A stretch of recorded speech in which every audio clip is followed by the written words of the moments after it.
മനുഷ്യരെ ഉയർന്നവരും താഴ്ന്നവരുമായി തരംതിരിക്കാനുള്ള കണ്ടുപിടുത്തങ്ങളാണ് അടിമത്തവും അയിത്തവും.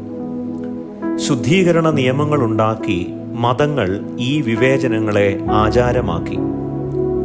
യേശുവിനെ സമീപിക്കുന്ന കുഷ്ഠരോഗി ആഗ്രഹിക്കുന്നത് ശുദ്ധീകരണമാണ്. രോഗത്തേക്കാൾ ആ മനുഷ്യൻ ഭയന്നത് മതത്തിൻ്റെ ശരീര നിയമങ്ങളെയാണ്. തൻ്റെ ചർമ്മത്തിനുള്ളിൽ കല്ലറയിലെന്നോണം ജീവിച്ച മനുഷ്യനെ യേശു തൊട്ടു. യേശുവിൻ്റെ സ്പർശനം യഹൂദമതം ചെയ്ത ശുദ്ധീകരണ കൊലപാതകത്തിനുള്ള പ്രായശ്ചിത്തമായിരുന്നു. നിറത്തിൻ്റെയും രോഗത്തിൻ്റെയും ഒക്കെ പേരിൽ സ്വന്തം തൊലിക്കുള്ളിൽ കബറടക്കപ്പെട്ടവരുടെ ഉത്ഥാനമാകട്ടെ ഈ വർഷത്തെ നോമ്പാചരണം.